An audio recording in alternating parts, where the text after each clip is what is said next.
So quite rightly, quite in order, Jamaica track and field fans super excited. Yeah man, to finally see a male sprinter who look like a world-class contender running on the colors of Jamaica. Yes sir, yes madam. Oblique Seville, yeah man, 9.86 is none to scoff at. Not a performance to scoff at. Yeah man, and especially with today's 100-meter field worldwide.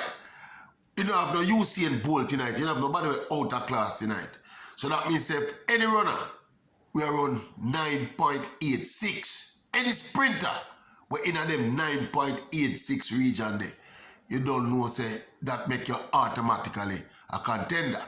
Of course, it remains to be seen, you know. Yeah, if Oblique Seville can maintain the kind of consistency where you figure, say, him going to need, yeah, to push himself towards a medal podium at a major championship, the world championships that come up. Seville is just 21 years old. Yeah, man. And a lot of people seem to forget, yeah, he's conditioned by the great Glenn Mills. A lot of people seem to forget, say, Glenn Mills are really the godfather of sprint coaching in Jamaica. Yeah, man, what people think the thing stop and start around a Frano up at MVP now. Frano learn the thing from Glenn Mills for those who don't know. Yeah, man, they used to be very close one time, you know. Yeah, man, Frano was a literal student of Glenn Mills in terms of sprint coaching. Yeah, man, all of them years there that Camperdown used to produce the sprinters as champs. Glenn Mills was the man. So Glenn Mills is really and truly the godfather of sprint coaching in Jamaica.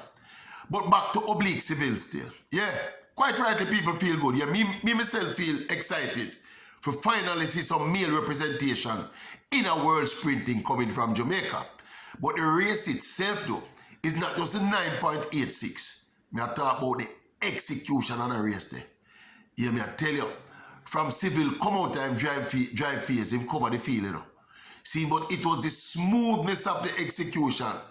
It's like the man a float on him toes, smooth sprinting by Oblique Seville.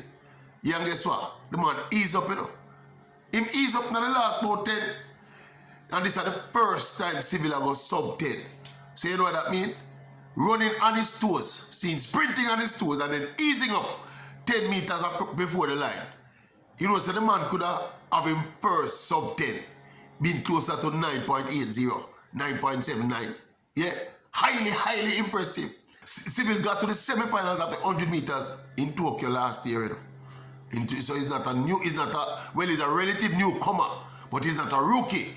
So the man tastes what the big occasion is like already. And his progression has been faster than most of the other sprinters them coming out of high school. See, now as we mentioned high school, let me touch a little bit on that. Importantly and instructively, Oblique Seville only spent 1 year at Calabar. See, I think he went to Homewood previous to that, and him via St. Thomas. You remember a sprinter named Carrie Russell? I think Carrie Russell is him cousin, his auntie or cousin, I think is him cousin. So him come out of the bloodline there. See, St. Thomas bloodline there, the Carrie Russell family there. See, but as me say, importantly, this kid, he never spent 5, 6, 7 years in the champs winning burnout mentality. Spend 1 year at Calabar and win the 100 of champs the first year he run for Calabar. And then he went straight to races after leaving Calabar. So you don't know the potential for growth and development is there.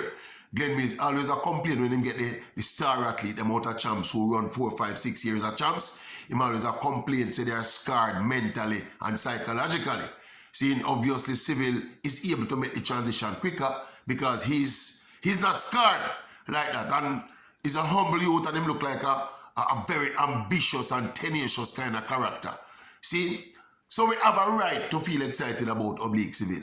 Because I tell you, so the male sprinter them in Jamaica are very ordinary at the moment, you know.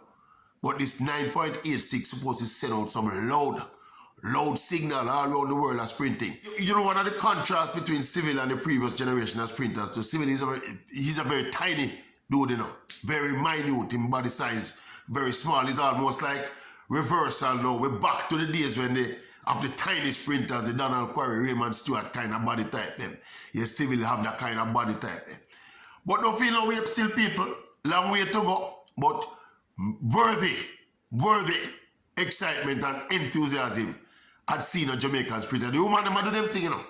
The woman them control the world of sprinting right now. See? But for too long, it has been lopsided. And the male representation from Jamaica had become embarrassing, man. Embarrassing. Embarrassing. You see the man that represent Jamaica in the sprints. Last year we got the Olympics. See? And we never had a finalist. Seville was the closest to that. He was in the semi-finals of the 100 meters. So we're happy, yeah, we all happy to see. You understand me? Of course, it will be, as we say, it will be a good test for him. See him going into the trials. It's nice to see him out if he can, with this kind of time, he probably can get some lane on the circuit out there. See? But it will be interesting to see how he goes at the trials and going beyond, going into the championships.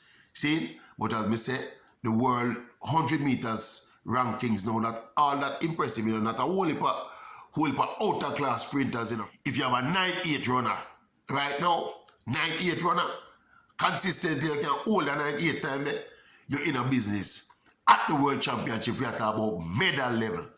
Yeah, man, so big up Oblique Seville. I'm talking about Oblique Seville. What a name.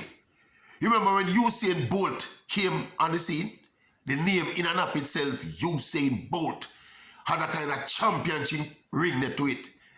I mean, the whole Bolt and the Bolt and Lightning and the speed was kind of like a perfect match. But I think Oblique Seville is a very conspicuous name. Yeah, it don't have the same championship connotations, but I still think it's a very conspicuous name. Oblique Seville. See? Not easy to forget. Easy to remember. Anyway, how excited are you at seeing a Jamaican sprinter running 9-8 again? How excited are you? See, you think we're getting too excited too quick? Or you think so if you allow him little time as a 21-year-old for kind of get himself in the big times? No, so I think this youth are ready for do him thing. I don't buy this thing when a youth show the promise to do a thing with talk about wait, you know, wait till him get like a older, you know. No man, if you run 9.86 now, you run 9.86 now. See? So we look forward to it. World Championship will come up. Yeah, man. Let us say he progresses and he improves going forward. See? For the next 2 or 3 months. Then we're not going to business, man. We're going to business, you know. Yeah, man. Yeah, man. Drop me a line in the comment section and tell me what you think about Oblique Seville. Super execution. Super race. And super time. See? What you think about Oblique Seville? Don't get overly excited. Don't put too much pressure upon him now. See? Leave the excitement to me. See? But really and truly, yeah? What you think? YouTube family, what do you think? Drop me a comment. Tell me what you think about the potential of Oblique Seville at a time when Jamaican male sprinting needs hope. We need that light at the end of the tunnel. You think this is a good little light at the end of the tunnel? Yeah? All right. Let me hear one officer now. See it? I write it, let me read it. See it?